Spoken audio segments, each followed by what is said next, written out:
Pardon me as I put my cards away. Hello and welcome to my twin flame journey. I am Shine, and this is going to be the fairy message for the divine masculine and the divine feminine. For the divine masculine, we have honesty. And then we also have the sage.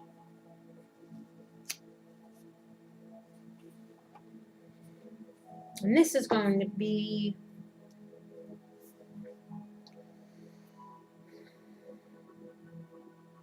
I guess for Thursday. I kind of didn't ask for a particular day. I just said, what is the message? So I guess maybe we'll just go for what is the message.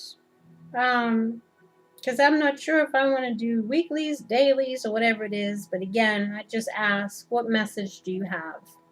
So it's no particular day. It's just the message.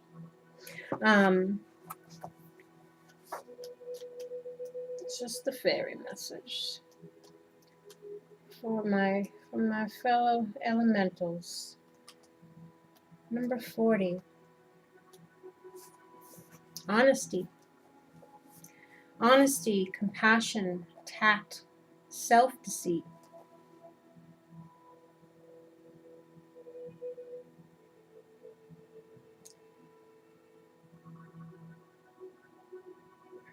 Sorry if I'm kind of I think I'm not going to read the little story. I'm just going to read what the card means. Starter reading. Honesty in a reading speaks unsurprisingly of the need for straight dealing and truth in representation. We need to be scrupulously honest here, making certain that there is no room for confusion or misunderstanding, no fuzzy edges. Both written and verbal agreements need to be completely clear. Assumptions may not be as well understood by all parties as we are assuming, and they need to be tested for comprehension. On a personal level, honesty reminds us not only to be clear in what we say and do, but also to act and speak with compassion and tact. Brutal honesty is not usually true honesty at all, but somehow slanted towards the worst. Dishonesty, even in the name of tact, is not helpful either. Balancing on that fine line of loving honesty may take some effort, but will provide rich rewards. Honesty, humility, idealism, and clarity of mind are some of the advantages of honesty.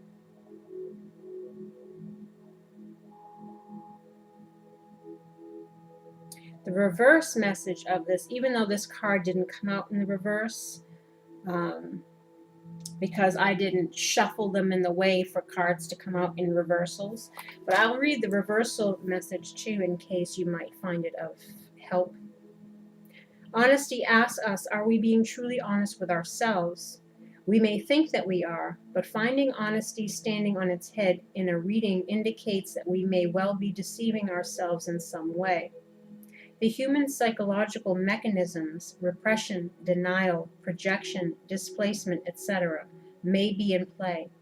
We need to look carefully at our attitudes and beliefs, especially where our emotions are strongly involved. We may even need objective, clear-sighted assistance from others in looking at this. Self-deceit leads to anxiety, confusion, a complicated life, and behaving with unfairness or injustice towards oneself and others. Now, of course, again, this plays into a lot of people needing to kind of come clean, or it's time to step from behind the curtain. It's time to reveal thyself, reveal the lies and deceptions. Again, be honest. Because any kind of reconciliations that are going to happen, any kind of new beginnings are going to happen, there cannot be any lingering dishonesty there. Again, people need to have talks. The past needs to be discussed. People need to be honest about their feelings, about their motives, about the past, about what happened, about all of it. Because you cannot build something better if it's still built on the same old bullshit. And trying to hide things in order to save face or might make it so that it doesn't seem as bad or whatever. You're starting things off on the wrong foot already.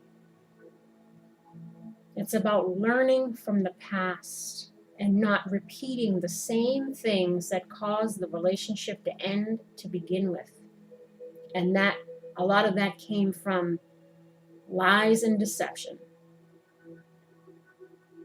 And it's also, again, about being honest with oneself.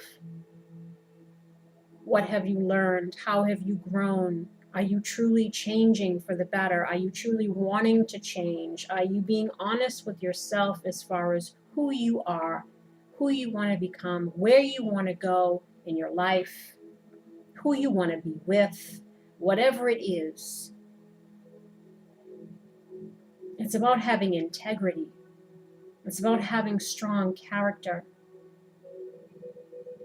And again, if you're the doer of the do, it's about trying to earn trust again. And that doesn't come with, again, lingering dishonesty or still trying to hide things or still whatever. It's about being completely naked, bare, open, letting it all,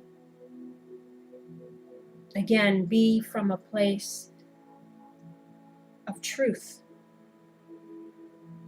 So for a lot of masculines, you're needing to become an honest person. And then the sage.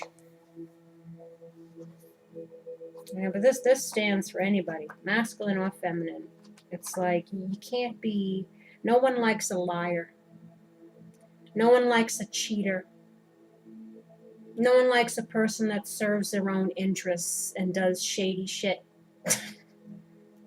And nobody wants to give another chance to somebody who cannot hold themselves accountable for things they've done in the past. And that comes from, again, being honest. It's like you earn trust by showing that you've changed, by showing that you've grown, again, and by proving that with honesty and truth and effort and consistency. I know for myself, I despise lying. And it's, my masculine lies like he breathes. It just, so a word of advice, again, no one likes a liar, and no one's going to give a second chance to somebody who still likes to lie, even if it's to try to, make themselves not come across as not so bad. It's like you earn people's respect when you're honest. And the sage is wisdom, hidden knowledge, retreat, old age, and patience. Starter reading. Here we see wisdom and deep inner understanding. One of the keys of wisdom is to organize, integrate, and simplify one's thoughts. Complexity often leads to confusion. Simplicity is to be valued. This card signifies mental discipline, informed by balanced learning and compassion. Tradition is valued, but appropriate change is accepted. The sage knows when to let go and when to move on. He knows when to retreat and think things over. He compassionately and wisely shares his knowledge with others, teaching by example as well as by precept. The scales of justice are balanced in the sage's hands. This card in a reading also signifies the need for deep consideration and refined judgment, applied with compassion and mercy.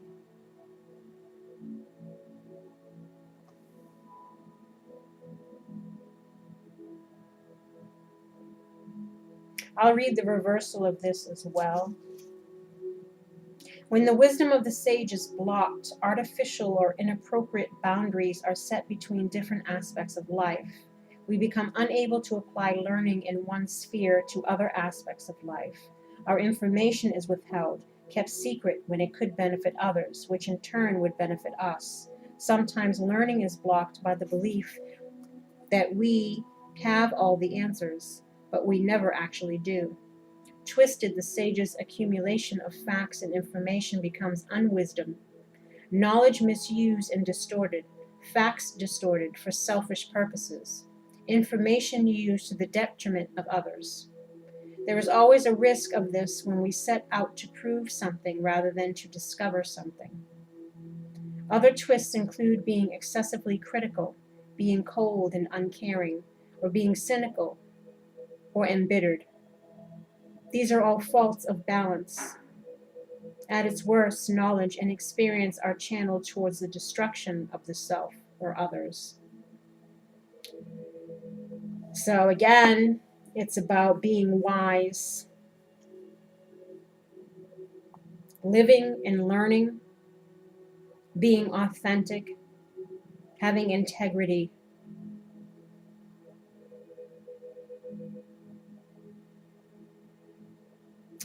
Distorted facts for selfish purposes, used to the detriment of others again, and then you have honesty here.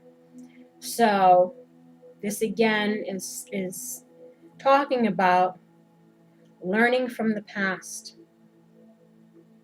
And if relationships ended due to lies and deception, you better not come back around with the same stuff again. It's time for change. It's time to apply the wisdom. It's time to be the sage. Gain that deeper understanding that that kind of behavior serves nobody. It causes pain. It causes relationships to end.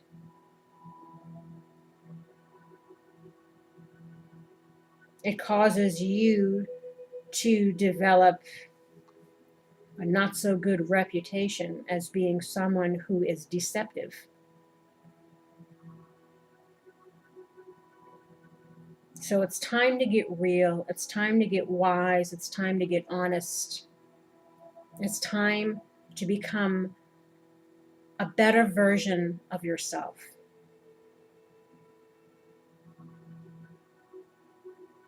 And it's what this relationship should have taught you.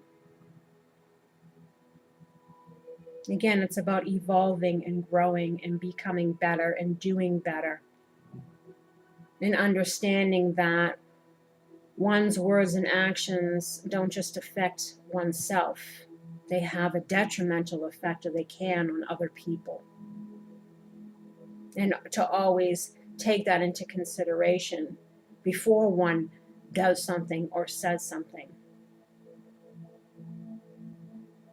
It's about using discernment in one's behaviors and one's words. Again, it's about becoming better and doing better, especially if you have an opportunity. Don't mess it up by sticking to some of the same old that caused things to end in the first place. And for the feminine, we have the singer of intuition. And then we also have the bright mother. Look at her bum.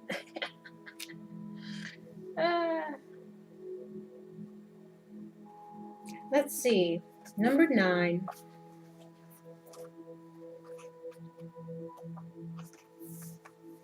Passage through trial. Triumph. A new level. Breakthrough. Drawing this card notifies us that significant change and challenges are both occurring in our lives, with the potential for moving into a new realm, which involves a new way of being. This major change has been building for a long time, and the moment is now here to meet this challenge. We may already be aware of the initiation process, but perhaps have only seen it as bad luck or fate. It is neither. It is an opportunity to see if we have deep down truly learned the lessons we have been working on and are willing to apply them in our lives. Often, knowing just what the initiation is about can seem one of the most difficult aspects of the process. However, once passed, it eventually will become clear in hindsight, for now we only need to know, as the singer said to one Oracle group member, "It can be done. Look with your heart." The presence of the singer of initiation in a reading often presages a period of success, of seeing, accepting, and using our own powers at a higher and more ethical level. We move into greater fulfillment of our potentials. It also means taking on a new level of responsibility for ourselves and in the world.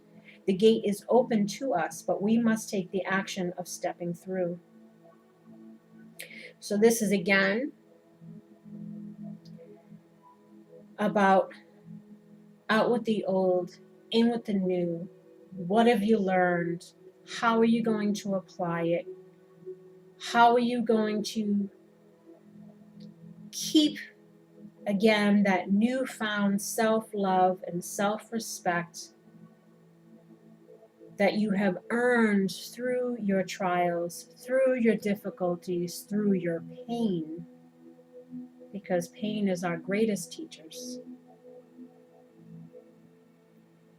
And how are you going to apply that in yourself, in your life, in your relationships, especially if someone's coming back around for some new beginnings? It's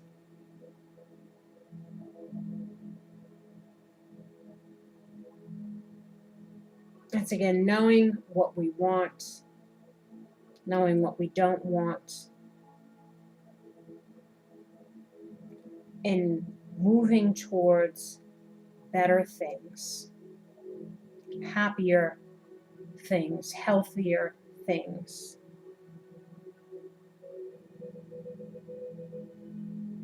I want to read the reversed as well. It says, when we stand in the gateway of initiation, it is often difficult to tell where we are going, and the process may feel more like a loss than a movement into a new level of being. Prayer for insight helps, but a great deal of the process is about discovering and showing what we can do. This is a test, one requiring much, if not all, of our inner resources and wisdom. It demands that we go beyond what we have achieved before. Instead of asking things like, why me? Or when is this going to end? Try asking, how can I do this better? How can I handle this more wisely than I ever have before?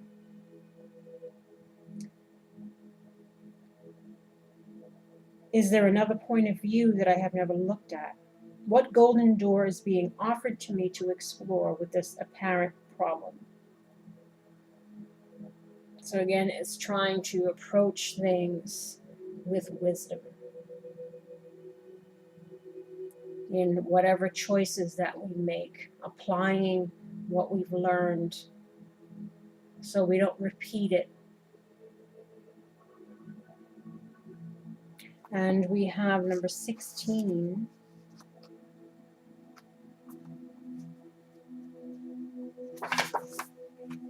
The Bright Mother. Creativity, nurturing, productivity, intimacy, and sheltering.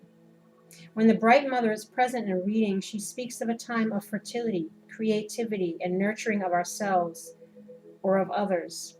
She might indicate marriage or the birth of a child or a deepening of any kind of relationship. She also speaks of giving one's all to life, not holding back. She is like the cornucopia, pouring forth abundance. This may be a time to put the needs of others first, taking care of yourself later. Patience may be needed for the process being discussed. Consider what you have. Acknowledge the people and things in your life, good, bad, and indifferent. This consideration is not to judge, approve, or reject, but merely to recognize what is present in your life. These are your present fulfillments, the things you have created for yourself, drawing upon the power of unity and the singers. Once you have looked clearly at what is present in your life, you may want to ask yourself what you want to change. The reverse message is these ideas, like the ones, let's say ones mentioned on page 83. It says these ideas apply to men as well as women. They can even apply to institutions such as churches, governments, businesses, charities, and social groups. When we are blocking the Bright Mother's energy in our lives, we have difficulty giving or receiving nurturing. This may manifest itself in physically as well as emotionally. It could mean physical problems such as digestive or eating disorders, or emotional difficulties with giving care or receiving care from others. We may also be unclear about our emotional boundaries. When her energy is twisted, we see the smother mother, who refuses to let those within her care grow up and become independent, crippling them in their adult life. Or perhaps the warped energy becomes the martyr mother, who sacrifices everything for you, whether you want it or not, and then expects you to sacrifice everything for her forever. If we find in ourselves tendencies to do these things, we need to change both our habits and our deep programming, which may require professional help. At worst, the Bright Mother's energy becomes a fire of destruction, creating burnout where there should be nurturing. This happens when we give until we are exhausted and don't take time to nurture ourselves or allow others to do so. Rage or cruelty directed at those who rightfully depend on us also falls into this extreme category.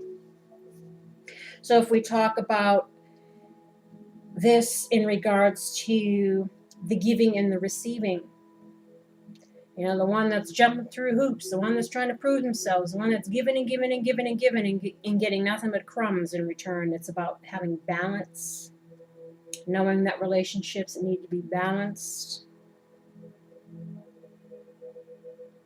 Be not always looking to be the martyr or the giver to no end, or be clingy or needy or doormatty. It's again about being open to receiving as well, because you should be receiving. You shouldn't just be, the one throwing yourself on the slab, looking penub in all the wrong places. Just like it says, it's about loving oneself, again, applying the wisdom that was learned through these past cycles, so that you stand in your divine feminine self. You're open to healthy giving and receiving.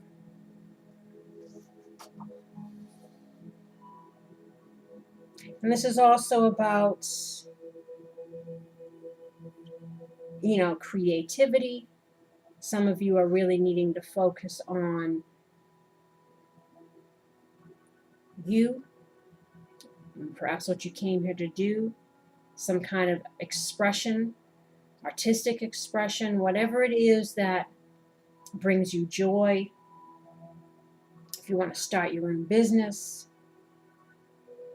nurturing other areas of your life that maybe you haven't been. It's about abundance. Perhaps abundance is coming in whatever form. It might come through, work. It might come through health. It might come through relationships. But it's being open to receiving that abundance. Taking stock of what you have in your life, appreciating that. Get rid of the things that no longer serve you. Look at your life from the observer perspective, and make choices that will bring you more fulfillment for the next year. Now it's time to reap what you've sown in the positive way. Being more, what's the word I'm looking for?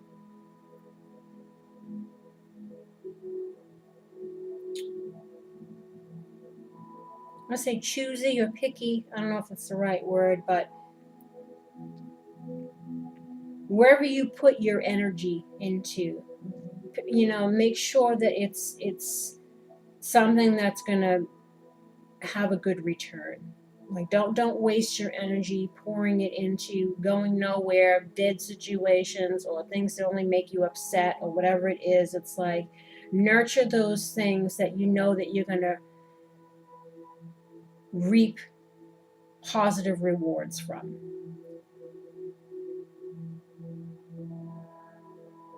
So we can see that even with both of these, even though it's individual, you can tie it to, a reconciliation situation.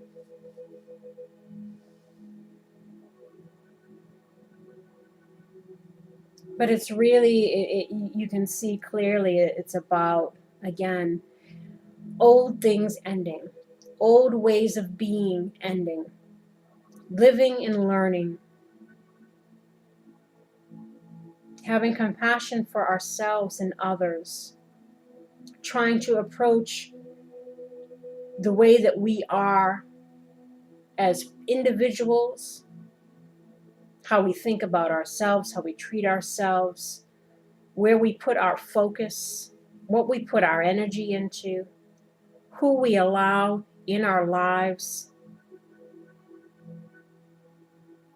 It's about being more discerning, knowing what you want, what you don't want. Again, because all of this comes from whatever has transpired, whatever painful stuff you've been through. It was gone through for a reason. It was to teach you something about yourself, about other people. And it's about applying those things in which that we've learned so that we can become better, so that we can make better choices, so that we can treat people better. Knowing again that relationships need to be balanced, knowing again that relationships require honesty first and foremost, because it's if you have any kind of deception or lies or omittance, because even omitting things is lying. Whatever it is, it's like you cannot build something new based on bullshit.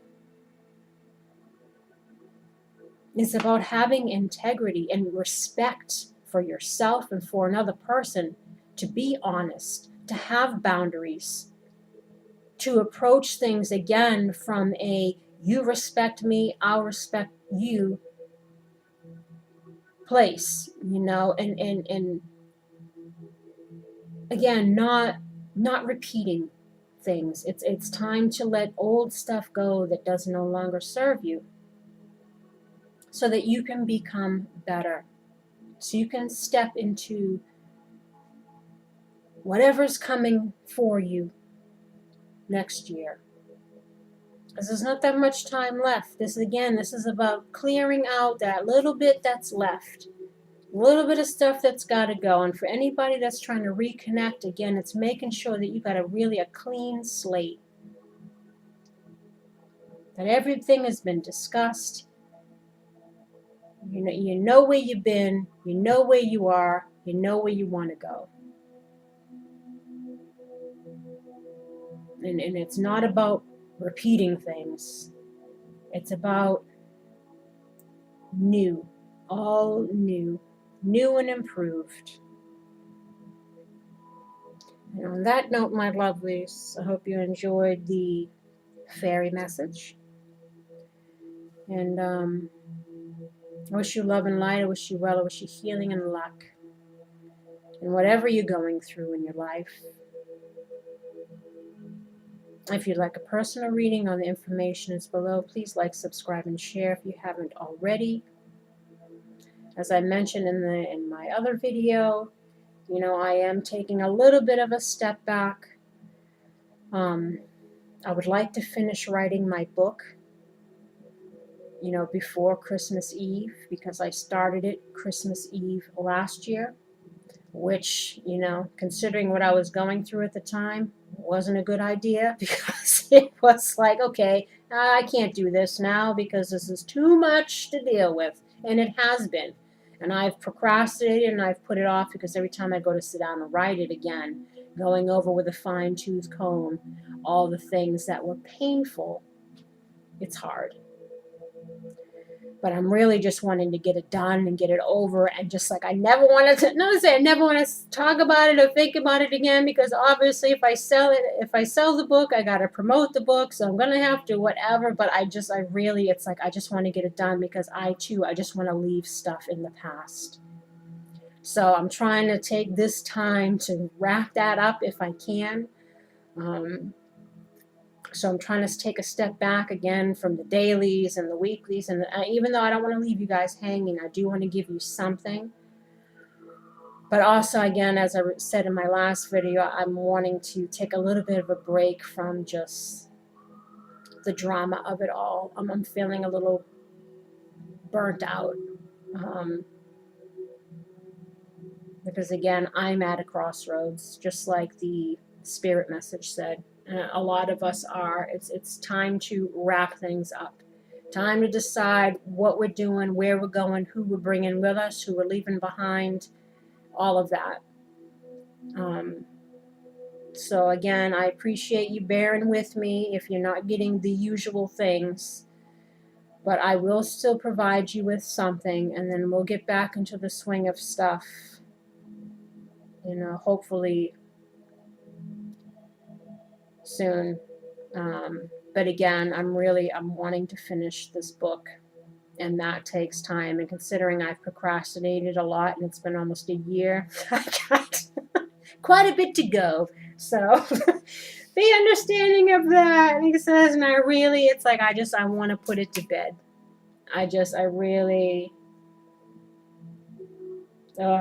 But I'm dreading it because again, it's having to rehash everything, and I'm over it. I'm so over it all, like many of you are.